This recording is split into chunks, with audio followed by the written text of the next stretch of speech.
زندگی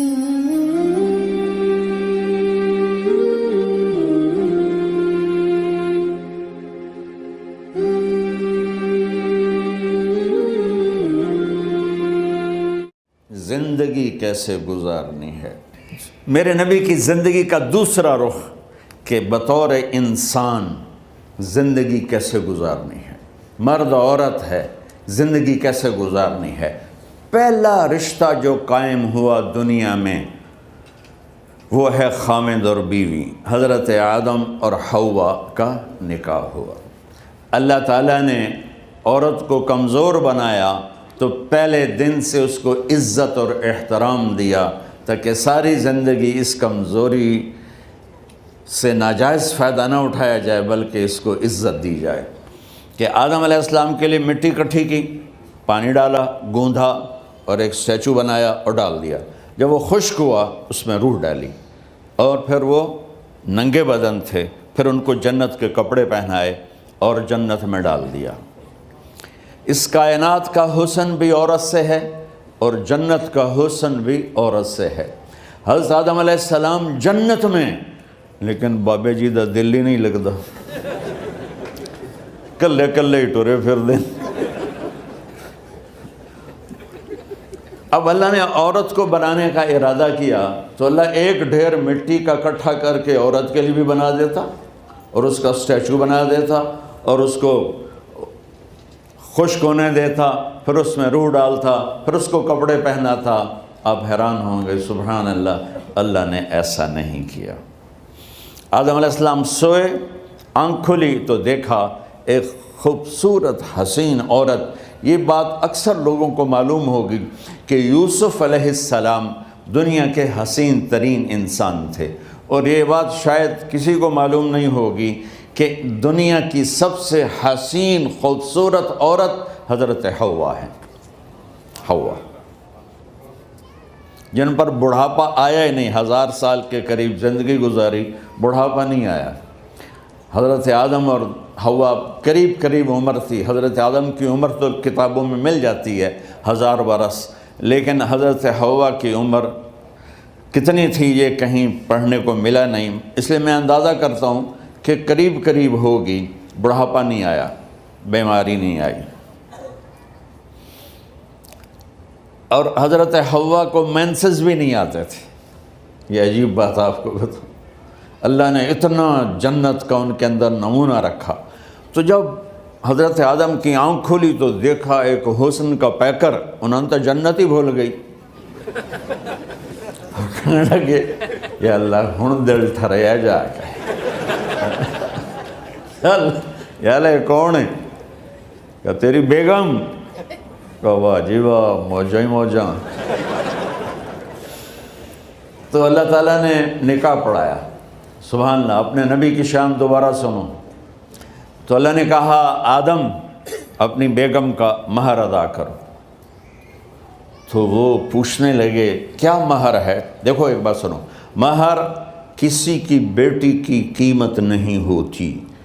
$1 ہو یا $1 ٹریلین ہو، بیٹی کی کوئی قیمت نہیں ہوتی۔ یہ ایک نشان ہے کہ اس بچی پر اب یہ جو خامد ہے وہ موت تک خرچہ اس کے ذمہ ہے، بیوی کے ذمہ خرچہ نہیں ہے۔ خامد کما کے لائے گا اور اپنی بیگم کو کھلائے گا، اور بیوی گھر کی ذمہ داری نبھائے گی۔ تو خیر وہ الگ بات چلی جائے گی۔ اللہ تعالیٰ نے کہا کہ مہر ادا کرو۔ کہا جی کیا مہر ہے؟ تو میرے اللہ نے کہا تیری نسل میں میرا آخری نبی آئے گا، اس پہ ایک دفعہ درود پڑھ دے، یہ مہر ہے۔ اچھا، شروع دن سے ہے کہ میں نے قبول کیا۔ قبول کیا کا مطلب ہے کہ میں اس لڑکی کو قبول کر رہا ہوں، اس کی کمیوں کے ساتھ بھی خوبیوں کے ساتھ بھی۔ اور جب لڑکی کہتی ہے سائن کرنا قبول کیا ہے، یا زبان سے کہے قبول کیا ہے، تو یہ اس بات کی گارنٹی ہے کہ میں نے اپنے اس لڑکے کو خامد ہونے کے طور پہ قبول کیا، اس کی کمیوں کے ساتھ بھی، اس کی خوبیوں کے ساتھ بھی۔ اور جو ہی شادی ہو کر ڈولی سسرال کے گھر جاتی ہے تو ٹیسٹ شروع ہو جاتا ہے، کی کر دیے، باندھی کے میں، اٹھیندی کے میں، بول دی کے میں۔ اور اس میں بہت زیادہ نیگیٹو کردار ہے سسرال کا، کئی لڑکیوں کا، کیونکہ ہم نے اپنے نبی کی زندگی نہیں قبول کیا۔ یہ واجب ہے کہنا قبول کیا، کہ جس میں پیغام ہے کہ اب میں اس کی میں کوئی کمی ہے وہ بھی قبول کروں گی، کوئی خوبی ہے تو سر ماتھے پر۔ اور لڑکا کہتا ہے کہ میں اسے قبول کرتا ہوں، اس کی خوبیوں کے ساتھ بھی، کمیوں کے ساتھ بھی۔ یہ بات یاد رکھنا، پرفیکشن کبھی تلاش نہ کرنا، پرفیکشن کبھی تلاش نہ کرنا۔ اللہ نے 100 نمبر نہیں مانگے، 51، ایک نمبر اوپر ہو گیا۔ گناہ تمہارے 50 ہیں اور نیکی تمہاری 51 ہے، تو اس ایک پر ہم تمہیں جنت میں ڈال دیں۔ اب کوئی خامند اپنی بیوی میں پرفیکشن دیکھنا چاہے، بیوی اپنے خامند میں پرفیکشن دیکھنا چاہے، ساس سسر اپنی بہو میں، ساس سسر اپنے داماد میں، بھائی اپنے بھائی میں، ماں باپ اپنی اولاد میں، اولاد اپنے ماں باپ میں، جہاں یہ نظر ہوگی تو وہاں لڑائی ہوگی۔ کمیوں کے ساتھ قبول کرو۔ قبول کا لفظ اتنا واجب ہے، تو ڈر تو پھر بہ گئی تھی نا۔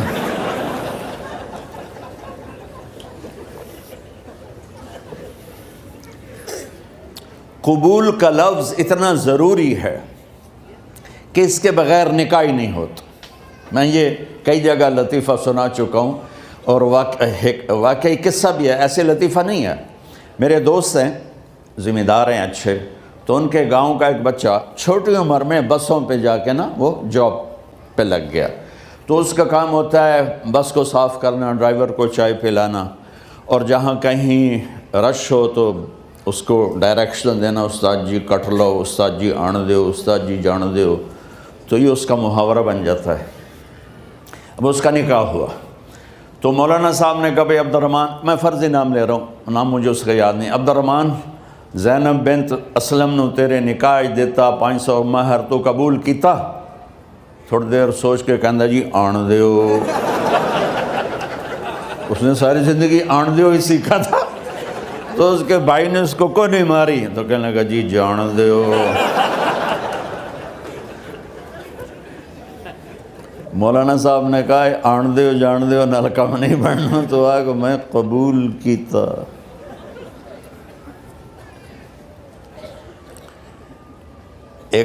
یہ بھی صحیح واقعہ سنا رہا ہوں۔ ایک نوجوان نے بیوی کو 3 طلاق دے دی کٹھی، اب ہو گیا پریشان، مولانا صاحب کے پاس گیا، کوئی میرے جیسا ہوگا۔ مولانا صاحب 3 طلاق دے بیٹھا، کوئی مسئلہ کا حرام؟ کہا جی کوئی رستہ حرام، کوئی گنجائش حرام۔ اس نے جیب سے موٹا سا لفافہ نکالا اور مولانا کے جا نماز کے نیچے ڈال دیا۔ کہ مولانا صاحب کوئی گنجائش؟ کہ ہن تو سوچنا ہی پوے۔ کی آکھیا ہی تو اپنی بیگم نو؟ اس آکھیا جی میں آکھیا ہی 3 طلاق۔ اس آکھیا مبارک ہوئے طلاق نہیں ہوئی۔ میں آکھیا جی او کی میں؟ آکھیا او جڑا یہ طلاق ہے عربی دا لفظ، اس سے چاکھنا پمدا ہے طلاق۔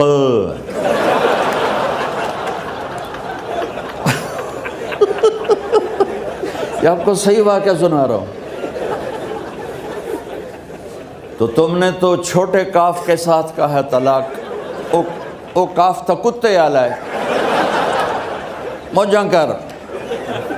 ایک لفافہ ہو راوے تو چاہے ساری زندگی دا حلال کر دے۔ لفظ قبول اتنا ضروری ہے۔ تو میرے نبی نے 11 شادیاں کی، اللہ کی قسم شوق کی نہیں تھی۔ ما تزوجت وما زوجت الا بوحی من السماء نزل به جبریل۔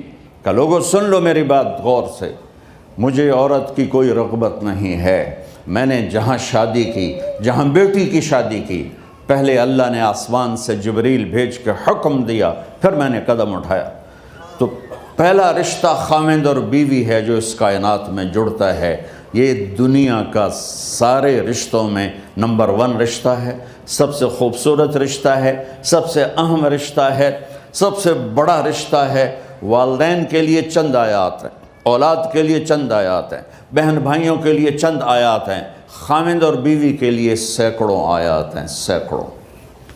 تو اگر آپ اپنے گھروں میں کامیابی دیکھنا چاہتے ہو، اپنے گھر کو ہاؤس کی بجائے ہوم دیکھنا چاہتے ہو، خوشی کا اگر آپ اسے گہوارہ بنانا چاہتے ہو، اللہ کی قسم ڈگریوں سے نہیں ہوگا، محبت سے ہوگا۔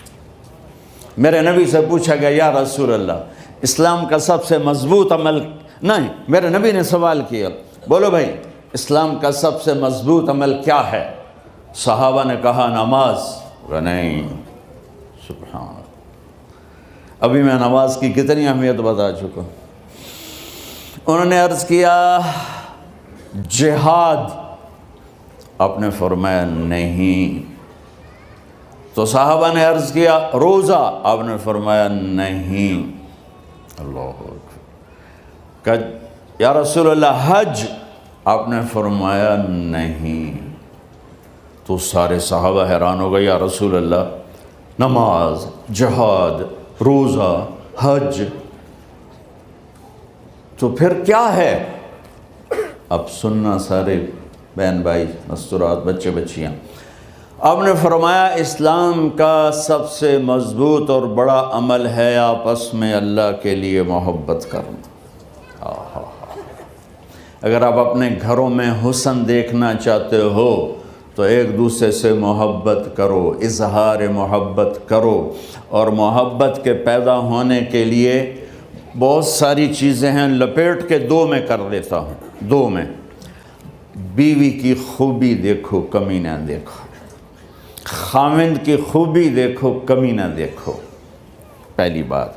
دوسری بات، اس زبان سے زہر نہ اگلو محبت کے پھول، اس زبان سے کڑوے جملے نہ ہوں، طنز نہ ہو، ٹونٹنگ نہ ہو، بےعزت نہ کرو، انسلٹ نہ کرو، تو آپ کے دل جڑ جائیں گے۔ یاد رکھو شکلوں سے زندگی آباد نہیں ہوتی، زندگی اخلاق سے آباد ہوتی۔ تو اپنے گھر سے ٹونٹنگ نکال دو۔ نہ کہا کا مطلب ہے بارش کا زمین میں جذب ہو کر یکجان ہو جانا، 2 زندگیوں کا محبت میں جذب ہو کر یکجان ہو جانے کو نکاح کہتے ہیں۔ نہ کہا آنکھوں میں نیند کا اتر کے سلا دینا، نہ کہا خاوند اور بیوی کا ایسی محبت دینا کہ چین کی نیند آ جائے، نہ کہا اعتماد کرنا، بھروسہ کرنا، خاوند بیوی پہ بھروسہ کرے، بیوی خاوند پہ بھروسہ کرے۔ اے نوے لوک کے فون چیک ہو رہے ہوئے، کال کتنے کی تھی، کال کتنے کی تھی۔ عزت دو، اعتماد کرو۔ چوتھا مطلب درخت کا چھاؤں بنا دینا، نہ کہا میاں اور بیوی، خاوند اور بیوی کا محبت کی ایسی چھاؤں بنانا کہ اس کے نیچے اولاد کا پودا خوبصورتی سے پیدا ہو سکے۔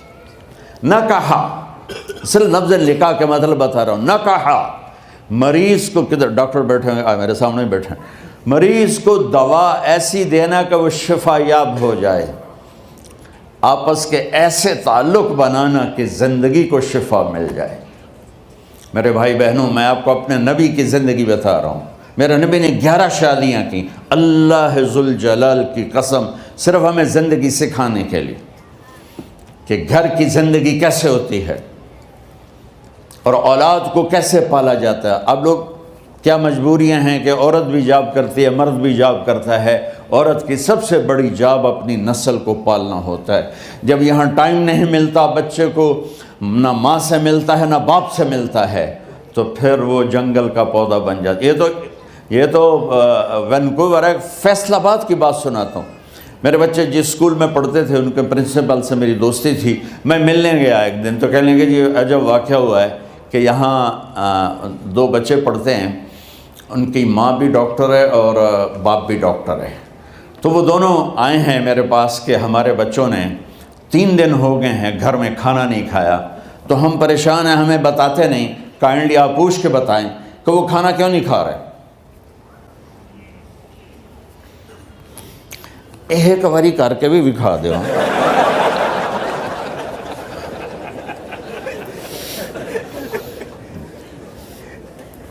ہمارا دین اتنا خشک نہیں، ہمارے مولوی صاحبان نے زیادہ خشک بنا دیا۔ تو انہوں نے دونوں بچوں کو بلایا، سننا سارے فیملیز بیٹھے ہو جہاں میں فیملی کی زندگی کو فوکس کر کے نبی سے جوڑ کے بتا رہا ہوں، طارق جمیل کے تجربے نہیں بتا رہا۔ دونوں بچوں کو بلایا، بیٹا آپ کھانا کیوں نہیں کھا رہے؟ کہا جی ہم اپنے ممی اور بابا کے سامنے نہیں بتائیں گے۔ تو انہوں نے دونوں کو باہر بٹھا دیا، پھر پوچھا اب بتاؤ کیا مسئلہ ہے؟ ان کا سر ہم صبح جب ناشتہ کرتے ہیں تو ہمارے ممی ڈیڈی سو رہے ہوتے ہیں، ہماری ان سے ملاقات نہیں ہوتی۔ جب ہم اسکول سے واپس آتے ہیں تو ممی ڈیڈی اپنے میڈیکل کالج میں ہوتے ہیں، ہاسپٹل میں ہوتے ہیں، تو ہمیں ان کو دیکھنے کا موقع نہیں ملتا۔ شام کو جب ہم کھانا کھاتے ہیں تو یہ دونوں اپنے پرائیویٹ کلینک میں ہوتے ہیں، تو ہم ان کو دیکھ نہیں پاتے، پورا ہفتہ گزر جاتا ہے، ہمیں ماں باپ کی شکل نظر نہیں آتی۔ تو ہم نے اسٹرائک کی ہے کہ ایسے ماں باپ کی روٹی کیا کھانی جو اپنی شکل بھی نہ دکھا سکیں، تو اس لیے ہم نے کہا ہم نے بائیکاٹ کیا ہے، گھر میں نہیں کھانا ہے۔ تو ایسی لائف مت بناؤ۔ یہاں ایک بہت بڑا چکر شیطان دیتا ہے، بڑی گاڑی لے لو، $100 کی قسط تو ہے، اور بڑا گھر لے لو، $200 یا $100 کی قسط تو ہے، پھر میاں بھی کام کرے، بیوی بھی کام کرے، جو کہ بڑا گھر باقی رہے، تو خوشیاں تو مٹ گئیں۔ جو ڈبل جاب کرے گا، پھر ڈبل جاب کرتے ہیں، ڈبل جاب کرنے والا بیچارہ تھکا ہوا ذہن لے کے آتا ہے، وہ کیسے ٹائم دے گا اپنے بچوں کو خوشی کے ساتھ؟ جو ماں جاب کر کے آئے گی، پھر کھانا پکائے گی، وہ جب اتنی تھک جائے گی تو اپنے بچوں کو کھلا ٹائم کیسے دے سکے گی؟ پوری کائنات کی ذمہ داری تھی میرے نبی کے سر پر، اور آپ اس کے باوجود روزانہ حسن حسین کے لیے وقت نکالتے تھے۔ اور انہوں کو آ کر کوئی لیکچر نہیں، دیکھو ماں باپ سے ایک بات کرتا ہوں، لیکچر تھوڑا دو، محبت زیادہ کرو، یہ نہ کرو، یہ کیوں کیا، یہ کرو، یہ کرو، یہ چھوڑ کر صرف سینے سے لگاؤ، صرف محبت دو، کمیوں سمیت بچوں کو قبول کرو، ان کی زندگی تبدیل ہو جائے گی۔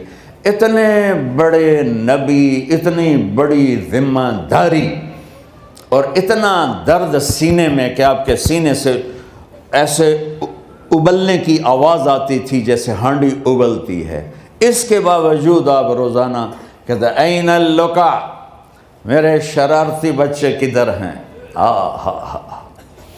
تو وہ بھاگے بھاگے آتے، دیکھو میں فزیکل کر کے بتاؤں گا تاکہ آپ کو پتہ چلے زندگی کیسے گزاری، کہ میرے شرارتی بچے کدھر ہیں؟ 7 بر اعظم کی ذمہ داری ہے، اور تھوڑی چھوٹیاں جابن، تو تسی کہتے ہو بزی بڑے ہیں۔ میرے نبی پہ 7 بر اعظم کے انسانوں کی ذمہ داری ہے، اور آخری آنے والے انسان تک کی ذمہ داری ہے۔ اس سے بڑی جاب کس کی ہوگی کائنات میں؟ اور پھر آپ روزانہ آتے ہیں، این اللقا، میرے شرارتی بچے کدھر ہیں؟ تو حسن حسین بھاگے بھاگے آتے، آپ ان کے لیے یوں ہو جاتے تھے، آؤ بھائی میری کمر پہ چڑھ جاؤ۔ اپنے نبی کی عظمت کو جانو کہ انہوں نے زندگی کیسے سکھائی۔ چاند کے 2 ٹکڑے کر دینا کوئی معمولی بات ہے، آسمان چیر کے چلے جانا معمولی بات ہے، ایک زندگی سکھا کے جانا سب سے بڑی بات ہے۔ کتنی اولادیں برباد ہو گئی ماں باپ کی وجہ سے، کتنے گھر اجڑ گئے ساس سسر کی وجہ سے، کتنے گھر اجڑ گئے لڑکی کے بدتمیز ہونے کی وجہ سے، کتنے گھر اجڑ گئے لڑکے کے شرابی اور باہر کی گندگی کی وجہ سے۔ زندگی سیکھو، یہ اتنے بڑے نبی ہو کر آپ یوں ہو رہے ہیں جیسے میں نے آپ کو کر کے دکھایا. دونوں کو اوپر بٹھا لیتے اور کمرے میں چکر لگاتے تھے, پھر یوں کر کے پوچھتے تمہارا اونٹ کیسا ہے, سبحان اللہ. پھر دونوں کو اتار دیتے اور اپنی نواسی زینب, جن کو حضرت علی کی وراثت ملی, کس کی, علم کی, فصاحت اور بلاغت کی, ان کو کمر پہ بٹھا لیتے اور اکیلی زینب کو پورے گھر میں چکر لگواتے تھے. اور بھی دکھ ہیں زمانے میں محبت کے سوا, راحتیں اور بھی ہیں وصل کی راحت کے سوا. کیا صرف کمانا ہی کام ہے؟ ادھار کی زندگی سے بچو, خوش و خرم رہو. اس کو قسط دینی ہے, یہ قسط دینی ہے, یہ قسط دینی ہے, یہ دینی ہے. سر میں درد نہیں ہوگا تو اور کیا ہوگا؟ تو آپ اتنے بڑے عظیم ہو کر وقت نکال رہے ہیں. اور حضرت ابو ہریرہ فرماتے ہیں میری آنکھوں نے دیکھنا سارے, کہ آپ نے کبھی حسن کبھی حسین یہاں جیسے مائیں کرتی ہیں ادھر کھڑا کیا ہوا ہے اور جھولا جھولا رہے ہیں ایسے, اور ان کے دونوں ہاتھ پکڑ کر کہہ رہے ہیں آ جاؤ, اوپر آ جاؤ, اوپر آ جاؤ, آگے پہاڑی ہے, اوپر آ جاؤ, آگے پہاڑی ہے. تو ایسے ایسے آتے اور اوپر آؤ, وہ یہاں آ جاتے, آگے آؤ, وہ یہاں آ جاتے, آگے آؤ, وہ یہاں آ جاتے. تو پھر آپ یوں ہو جاتے, آگے آؤ, تو چڑھتے چڑھتے یہاں آ جاتے, یہاں وہ یہاں آ جاتے. تو آپ ان کے ہاتھ فکس کر کے آگے بڑھ کر ان کے ہونٹوں کا بوسہ لیتے اور کہتے یا اللہ میں ان سے پیار کرتا ہوں, تو بھی ان سے پیار فرما. بھائیو اللہ کی قسم, پیسے سونے چاندی سے زندگی میں خوبصورتی نہیں آتی, نبی کی غلامی سے زندگی میں خوبصورتی آتی ہے. اتنے بڑے نبی ہیں اور حضرت عائشہ سے کہہ رہے ہیں دوڑ لگائیں. یہاں کسی مولانا سے پوچھو اپنی بیوی سے کبھی کہا اس نے کہ دوڑ لگائیں, الٹا سوٹا لے آتے کھلو جائے گا. عائشہ دوڑ لگائیں. اور واپسی کہاں سے ہو رہی ہے, دوڑ کہاں لگ رہی, جہاد کے سفر سے واپسی ہو رہی. اور آپ نے اپنے صحابہ سے کہا سب آگے چلے جاؤ. جب سارے آگے چلے گئے اور کوئی نظر نہیں آ رہا تو آپ نے کہا عائشہ آؤ دوڑ لگائیں. تو حضرت عائشہ کہتی ہم نے دوڑ لگائی تو میں آگے نکل گئی, لیکن ابھی پیچھے رہ گئے. کچھ سال گزرے تو پھر ہم سفر سے واپس آ رہے تھے تو آپ نے صحابہ سے فرمایا سب آگے چلے جاؤ, چلے گئے. آپ نے کہا عائشہ دوڑ لگائیں, کہ یہ لگائیں. کون دنوں میں ذرا موٹی ہو گئی تھی تو پھر اللہ کے نبی آگے نکل گئے, میں پیچھے رہ گئی. تو آپ نے کہا عائشہ ہذہ بتلک, آج تو اور میں برابر.